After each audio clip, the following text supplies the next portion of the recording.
Sherlock Holmes. The Musgrave Ritual. By Arthur Conan Doyle.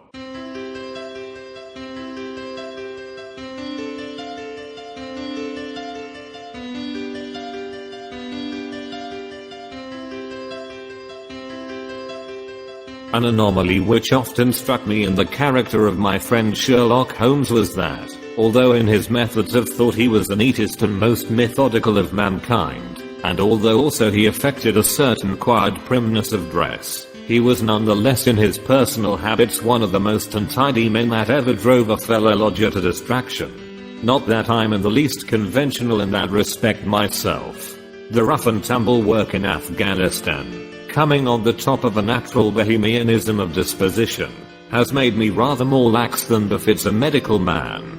But with me there is a limit, and when I find a man who keeps his cigars in the coal scuttle, his tobacco in the toe end of a Persian slipper, and his unanswered correspondence transfixed by a jackknife into the very center of his wooden mantelpiece, then I begin to give myself virtuous airs. I have always held to that pistol practice should be distinctly an open-air pastime, and when Holmes, in one of his queer humors, would sit in an armchair with his hair trigger and 100 boxer cartridges, and proceed to adorn the opposite wall with a patriotic VR done in bullet box, I felt strongly that neither the atmosphere nor the appearance of our room was improved by it. Our chambers were always full of chemicals, and of criminal relics which had a way of wandering into unlikely positions, and of turning up in the butter dish, or in even less desirable places. But his papers were my great crux.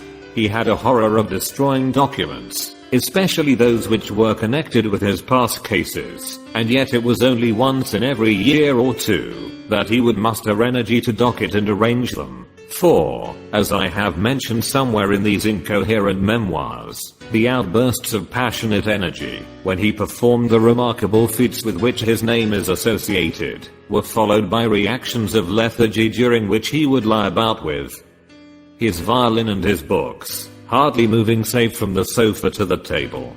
Thus month after month his papers accumulated, until every corner of the room was stacked with bundles of manuscript which were on no account to be burned, and which could not be put away save by their owner.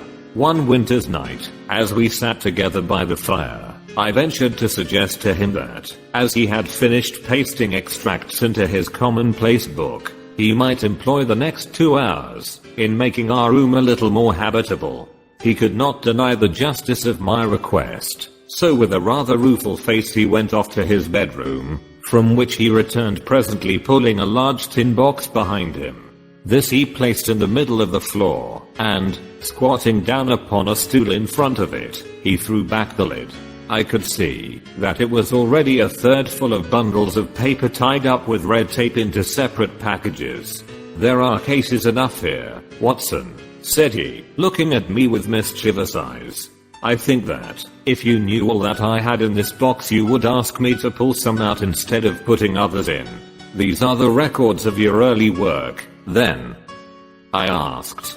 I have often wished that I had notes of those cases. Yes, my boy, these were all done prematurely before my biographer had come to glorify me. He lifted bundle after bundle in a tender, caressing sort of way. "They are not all successes, Watson," said he, "but there are some pretty little problems among them. Here's the record of the Tolleton murders, and the case of Van Barry, the wine merchant, and the adventure of the old Russian woman, and the singular affair of the aluminium crutch, as well as a full account of Ricoletti of the Clubfoot, and his abominable wife. And here are, now, this really is something a little recherche." He dived his arm down to the bottom of the chest, and brought up a small wooden box with a sliding lid, such as children's toys are kept in. From within he produced a crumpled piece of paper, an old-fashioned brass key, a peg of wood with a ball of string attached to it, and 3 rusty old discs of metal. "Well, my boy, what do you make of this lot?" he asked, smiling at my expression. "It is a curious collection. Very curious, and the story that hangs round it will strike you as being more curious still. These relics have a history then? So much so that they are history." "What do you mean by that?"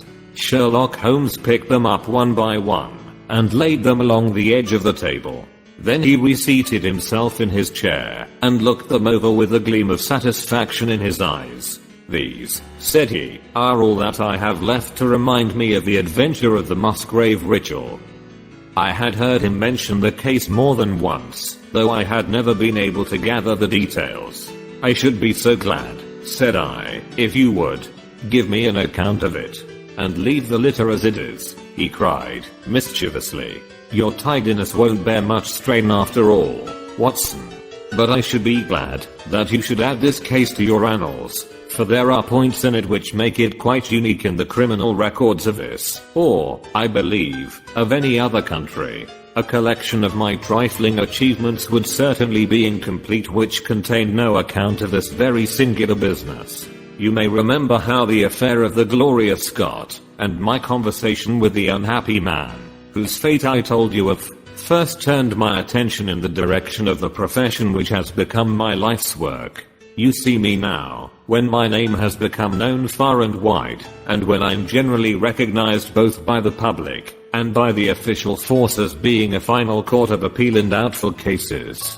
Even when you knew me first, at the time of the affair which you have commemorated in a study in scarlet, I had already established a considerable, though not a very lucrative, connection. You can hardly realize, then, how difficult I found it at first, and how long I had to wait before I succeeded in making any headway. When I first came up to London I had rooms in Montague Street, just round the corner from the British Museum.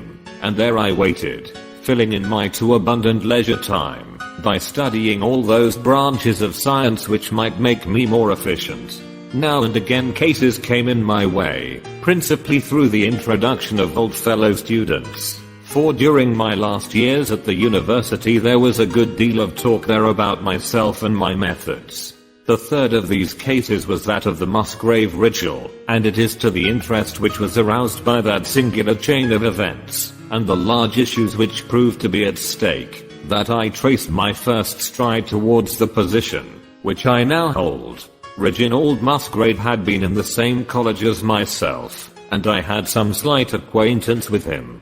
He was not generally popular among the undergraduates, though it always seemed to me that what was set down as pride was really an attempt to cover extreme natural diffidence. In appearance he was a man of exceedingly aristocratic type, thin, high-nosed, and large-eyed, with languid and yet courtly manners. He was indeed a scion of one of the very oldest families in the kingdom, though his branch was a cadet one which had separated from the northern Musgraves sometime in the 16th century, and had established itself in western Sussex, where the manor house of Hurlstone is perhaps the oldest inhabited building in the county. Something of his birthplace seemed to cling to the man, and I never looked at his pale, keen face or the poise of his head without associating him with grey archways and mullioned windows and all the venerable wreckage of a feudal keep. Once or twice we drifted into talk, and I can remember that more than once he expressed a keen interest in my methods of observation and inference. For 4 years I had seen nothing of him until one morning he walked into my room in Montague Street. He had changed little, was dressed like a young man of fashion. He was always a bit of a dandy and preserved the same quiet suave manner which had formerly distinguished him. "How has all gone with you, Musgrave?" I asked, after we had cordially shaken hands. "You probably heard of my poor father's death," said he. "He was carried off about 2 years ago. Since then I have of course had the Hurlstone estates to manage, and as I'm member for my district as well, my life has been a busy one. But I understand, Holmes, that you are turning to practical ends those powers with which you used to amaze us." "Yes," said I have taken to living by my wits." "I'm delighted to hear it, for your advice at present would be exceedingly valuable to me. We have had some very strange doings at Hurlstone, and the police have been able to throw no light upon the matter. It is really the most extraordinary and inexplicable business. You can imagine with what eagerness I listened to him, Watson, for the very chance for which I had been panting during all those months of inaction seemed to have come within my reach. In my inmost heart I believed that I could succeed where others failed, and now I had the opportunity to test myself. "Pray, let me have the details," I cried. Reginald Musgrave sat down opposite to me, and lit the cigarette which I had pushed towards him. "You must know," said he, that though I'm a bachelor, I have to keep up a considerable staff of servants at Hurlstone, for it is a rambling old place, and takes a good deal of looking after.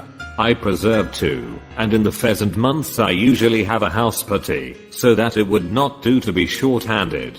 Altogether there are 8 maids, the cook, the butler, 2 footmen, and a boy. The garden and the stables of course have a separate staff. Of these servants the one who had been longest in our service was Brunton the butler. He was a young schoolmaster out of place when he was first taken up by my father, but he was a man of great energy and character, and he soon became quite invaluable in the household. He was a well-grown handsome man, with a splendid forehead, and though he has been with us for 20 years he cannot be more than 40 now. With his personal advantages and his extraordinary gifts, for he can speak several languages and play nearly every musical instrument, it is wonderful that he should have been satisfied so long in such a position.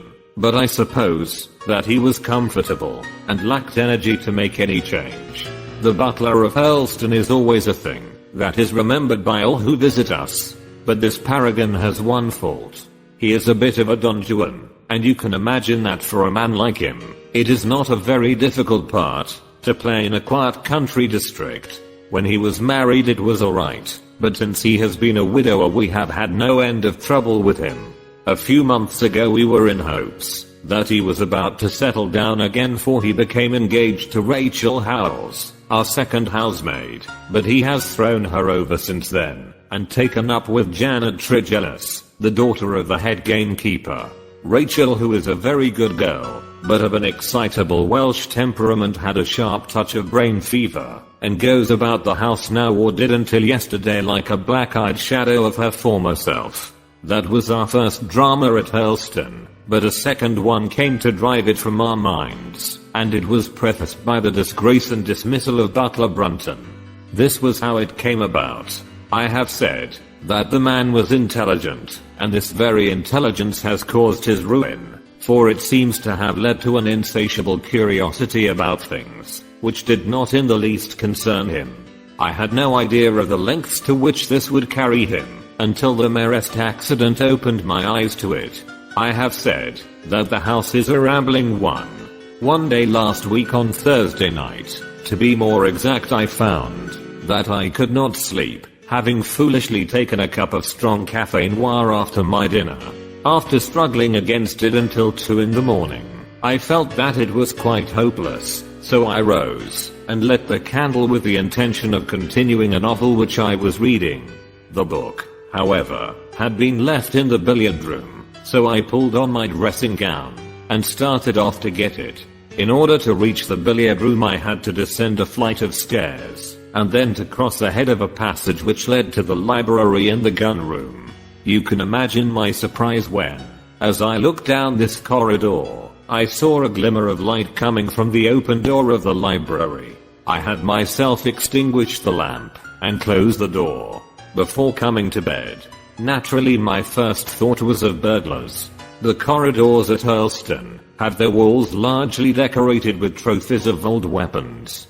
From one of these I picked a battle axe, and then, leaving my candle behind me, I crept on tiptoe down the passage and peeked in at the open door. Brunton, the butler, was in the library. He was sitting, fully dressed, in an easy chair, with a slip of paper which looked like a map upon his knee, and his forehead sunk forward upon his hand in deep thought. I stood dumb with astonishment, watching him from the darkness. A small taper on the edge of the table shed a feeble light which sufficed to show me that he was fully dressed. Suddenly, as I looked, he rose from his chair, and walking over to a bureau at the side, he unlocked it, and drew out one of the drawers. From this he took a paper, and returning to his seat he flat-ended out beside the taper on the edge of the table, and began to study it with minute attention. My indignation at this calm examination of our family documents overcame me so far that I took a step forward, and Brunton, looking up, saw me standing in the doorway. He sprang to his feet, his face turned livid with fear, and he thrust into his breast the chart-like paper which he had been originally studying. "So," said I, "this is how you repay the trust which we have reposed in you. You will leave my service tomorrow." He bowed with the look of a man who is utterly crushed, and slunk past me without a word.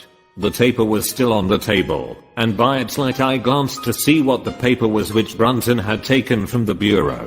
To my surprise, it was nothing of any importance at all, but simply a copy of the questions and answers in the singular old observance called the Musgrave ritual. It is a sort of ceremony peculiar to our family, which each Musgrave for centuries past has gone through on his coming of age, a thing of private interest, and perhaps of some little importance to the archaeologist, like our own blazonings and charges, but of no practical use whatever. "We had better come back to the paper afterwards," said I. "If you think it really necessary," he answered, with some hesitation. To continue my statement, however, I relocked the bureau, using the key which Brunton had left, and I had turned to go, when I was surprised to find that the butler had returned, and was standing before me. "Mr. Musgrave, sir," he cried, in a voice which was hoarse with emotion, "I can't bear disgrace, sir. I've always been proud above my station in life, and disgrace would kill me. My blood will be on your head, sir, it will, indeed, if you drive me to despair. If you cannot keep me, after what has passed, then for God's sake let me give you notice, and leave in a month, as if of my own free will. I could stand that, Mr. Musgrave, but not to be cast out before all the folk that I know so well. You don't deserve much consideration, Brunton," I answered. "Your conduct has been most infamous. However, as you have been a long time in the family, I have no wish to bring public disgrace upon you. A month, however, is too long. Take yourself away in a week, and give what reason you like for going." "Only a week, sir," he cried, in a despairing voice. "A fortnight, say at least a fortnight." "A week," I repeated, "and you may consider yourself to have been very leniently dealt with."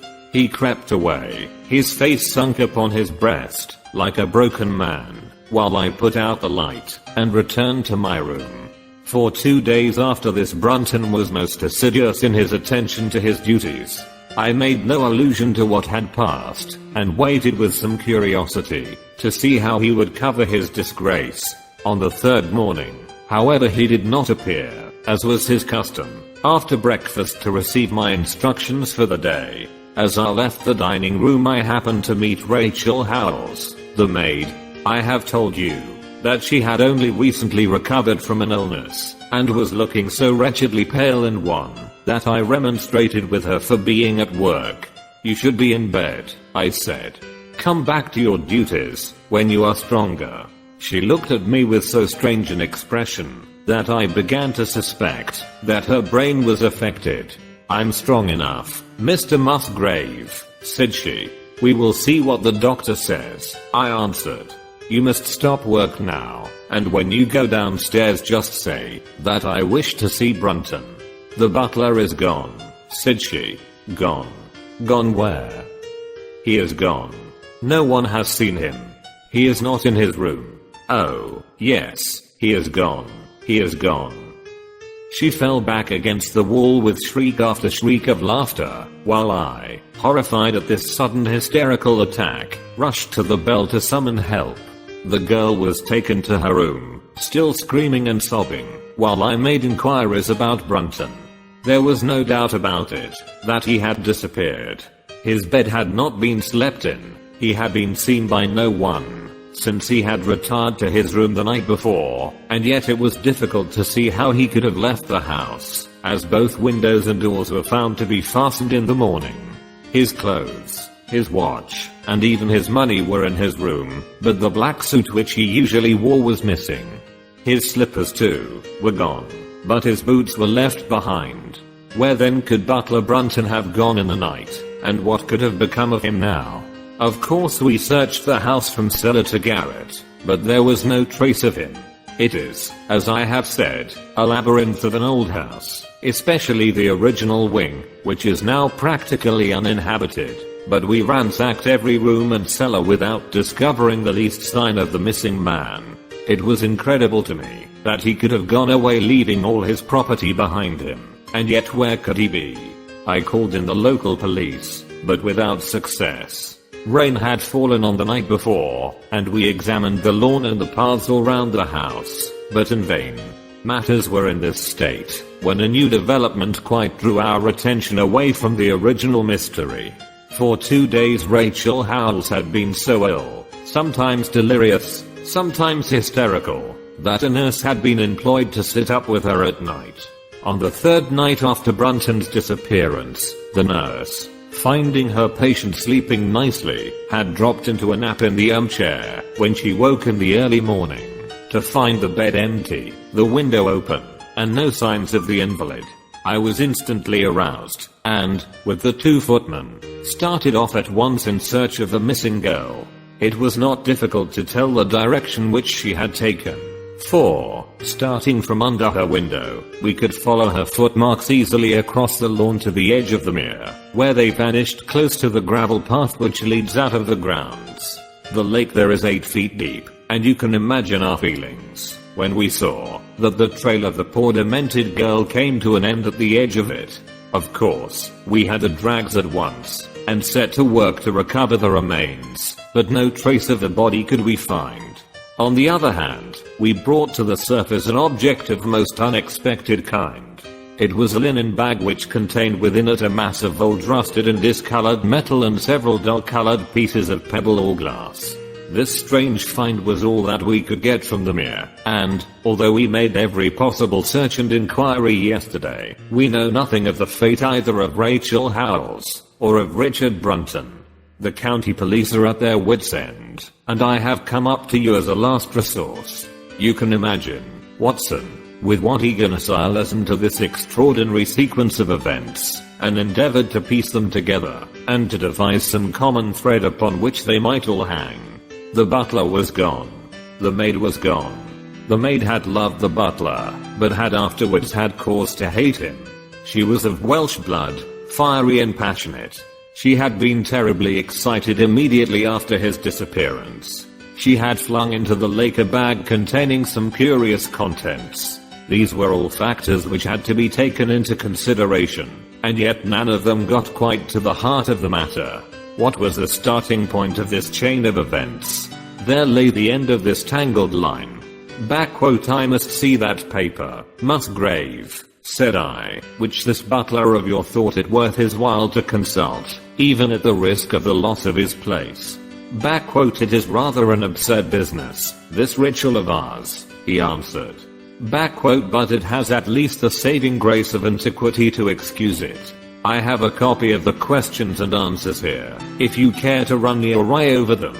He handed me the very paper which I have here, Watson, and this is a strange catechism to which each Musgrave had to submit when he came to man's estate. I will read you the questions and answers as they stand. Whose was it? His who is gone. Who shall have it? He who will come.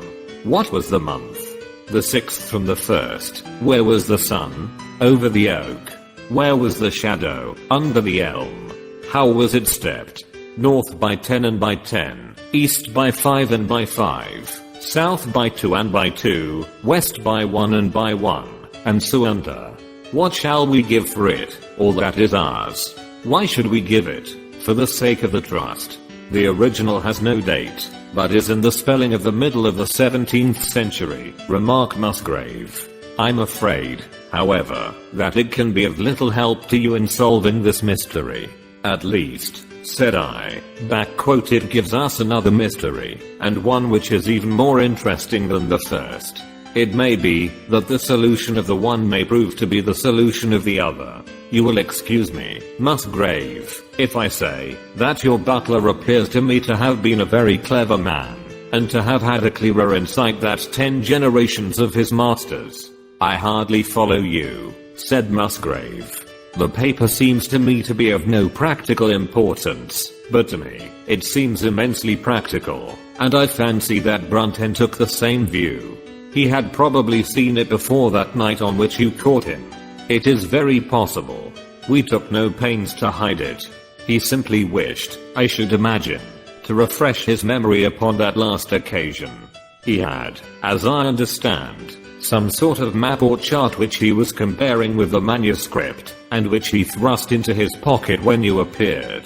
That is true. But what could he have to do with this old family custom of ours, and what does this rigmarole mean?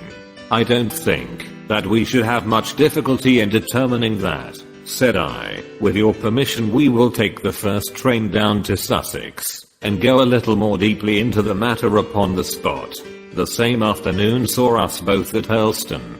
Possibly you have seen pictures and read descriptions of the famous old building, so I will confine my account of it to saying that it is built in the shape of an owl, the long arm being the more modern portion, and the shorter the ancient nucleus, from which the other had developed. Over the low heavily linteled door, in the center of this old part, is chiseled the date, 1607, but experts are agreed that the beams and stonework are really much older than this. The enormously thick walls and tiny windows of this part had in the last century driven the family into building the new wing, and the old one was used now as a storehouse and a cellar, when it was used at all. A splendid park with fine old timber surrounds the house, and the lake, to which my client had referred, lay close to the avenue, about 200 yards from the building. I was already firmly convinced, Watson, that there were not three separate mysteries here, but one only, and that if I could read the Musgrave ritual aright I should hold in my hand the clue which would lead me to the truth concerning both the butler Brunton and the maid Howells. To that then I turned all my energies. Why should this servant be so anxious to master this old formula? Evidently because he saw something in it which had escaped all those generations of country squires, and from which he expected some personal advantage. What was it then, and how had it affected his fate? It was perfectly obvious to me, on reading the ritual, that the measurements must refer to some spot to which the rest of the document alluded, and that if we could find that spot, we should be in a fair way towards finding what the secret was which the old Musgraves had thought it necessary to embalm in so curious a fashion. There were two guides given us to start with, an oak and an elm. As to the oak there could be no question at all. Right in front of the house, upon the left-hand side of the drive, there stood a patriarch among oaks, one of the most magnificent trees that I have ever seen. That was there when your ritual was drawn up, said I, as we drove past it. It was there at the Norman Conquest in all probability, he answered. It has a girth of 23 feet. Here was one of my fixed points secured. Have you any old elms? I asked. There used to be a very old one over yonder, but it was struck by lightning 10 years ago, and we cut down the stump. You can see where it used to be. Oh, yes. There are no other elms, no old ones, but plenty of beeches. I should like to see where it grew. We had driven up in a dog cart, and my client led me away at once, without our entering the house, to the scar on the lawn where the elm had stood. It was nearly midway between the oak and the house. My investigation seemed to be progressing. I suppose it is impossible to find out how high the elm was, I asked. I can give you it at once. It was 64 feet. How do you come to know it? I asked, in surprise. When my old tutor used to give me an exercise in trigonometry, it always took the shape of measuring heights. When I was a lad I worked out every tree and building in the estate. This was an unexpected piece of luck. My data were coming more quickly than I could have reasonably hoped. Tell me, I asked, did your butler ever ask you such a question? Reginald Musgrave looked at me in astonishment. Now that you call it to my mind, he answered, Brunton did ask me about the height of the tree some months ago, in connection with some little argument with the groom. This was excellent news, Watson, for it showed me that I was on the right road. I looked up at the sun. It was low in the heavens, and I calculated that in less than an hour it would lie just above the topmost branches of the old oak. One condition mentioned in the ritual would then be fulfilled. And the shadow of the elm must mean the farther end of the shadow, otherwise the trunk would have been chosen as the guide. I had, then, to find where the far end of the shadow would fall, when the sun was just clear of the oak. That must have been difficult, Holmes, when the elm was no longer there. Well, at least I knew that, if Brunton could do it, I could also. Besides, there was no real difficulty. I went with Musgrave to his study, and whittled myself this peg, to which I tied this long string with a knot at each yard. Then I took 2 lengths of a fishing rod, which came to just 6 feet, and I went back with my client to where the elm had been. The sun was just grazing the top of the oak. I fastened a rod on end, marked out the direction of the shadow, and measured it. It was 9 feet in length. Of course the calculation now was a simple one. If a rod of 6 feet threw a shadow of 9, a tree of 64 feet would throw one of 96, and the line of the one would of course be the line of the other. I measured out the distance, which brought me almost to the wall of the house, and I thrust a peg into the spot. You can imagine my exultation, Watson, when within 2 inches of my peg I saw a conical depression in the ground. I knew that it was the mark made by Brunton in his measurements, and that I was still upon his trail. From this starting point I proceeded to step, having first taken the cardinal points by my pocket compass. 10 steps with each foot took me along parallel with the wall of the house, and again I marked my spot with a peg. Then I carefully paced off 5 to the east and 2 to the south. It brought me to the very threshold of the old door. 2 steps to the west meant now that I was to go 2 paces down the stone-flagged passage, and this was the place indicated by the ritual. Never have I felt such a cold chill of disappointment, Watson. For a moment it seemed to me that there must be some radical mistake in my calculations. The setting sun shone full upon the passage floor, and I could see that the old, foot-worn grey stones with which it was paved were firmly cemented together, and had certainly not been moved for many a long year. Brunton had not been at work here. I tapped upon the floor, but it sounded the same all over, and there was no sign of any crack or crevice. But fortunately, Musgrave, who had begun to appreciate the meaning of my proceedings, and who was now as excited as myself, took out his manuscript to check my calculation. "And under," he cried. "You have omitted the and under." I had thought that it meant that we were to dig, but now, of course, I saw at once that I was wrong. "There is a cellar under this then?" I cried. "Yes, and as old as the house. Down here, through this door." We went down a winding stone stair, and my companion, striking a match, lit a large lantern which stood on a barrel in the corner. In an instant it was obvious that we had at last come upon the true place, and that we had not been the only people to visit the spot recently. It had been used for the storage of wood, but the billets, which had evidently been littered over the floor, were now piled at the sides, so as to leave a clear space in the middle. In this space lay a large and heavy flagstone with a rusted iron ring in the center to which a thick shepherd's check muffler was attached. "By Jove!" cried my client. "That's Brunton's muffler. I have seen it on him, and could swear to it. What has a villain been doing here?" At my suggestion a couple of the county police were summoned to be present, and I then endeavored to raise the stone by pulling on the cravat. I could only move it slightly, and it was with the aid of one of the constables that I succeeded at last in carrying it to one side. A black hole yawned beneath into which we all peered, while Musgrave, kneeling at the side, pushed down the lantern. A small chamber about 7 feet deep and 4 feet square lay open to us. At one side of this was a squat brass-bound wooden box, the lid of which was hinged upwards, with this curious old-fashioned key projecting from the lock. It was furred outside by a thick layer of dust, and damp and worms had eaten through the wood, so that a crop of livid fungi was growing on the inside of it. Several discs of metal, old coins apparently, such as I hold here, were scattered over the bottom of the box, but it contained nothing else. At the moment, however, we had no thought for the old chest, for our eyes were riveted upon that which crouched beside it. It was the figure of a man, clad in a suit of black, who squatted down upon his hands with his forehead sunk upon the edge of the box and his two arms thrown out on each side of it. The attitude had drawn all the stagnant blood to the face, and no man could have recognized that distorted liver-colored countenance, but his height, his dress, and his hair were all sufficient to show my client, when we had drawn the body up, that it was indeed his missing butler.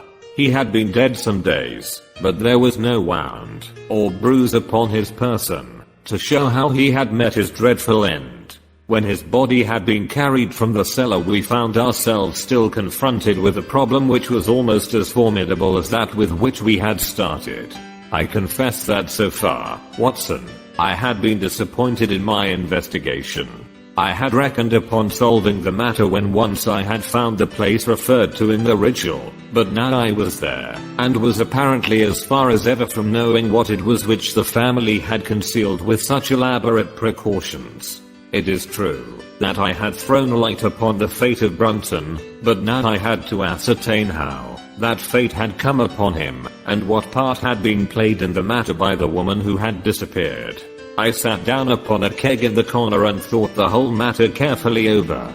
You know my methods in such cases, Watson.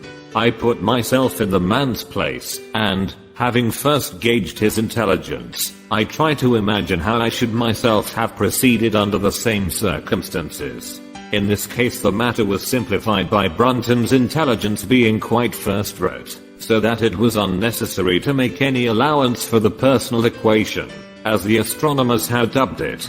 He knew that something valuable was concealed. He had spotted the place. He found that the stone which covered it was just too heavy for a man to move unaided. What would he do next?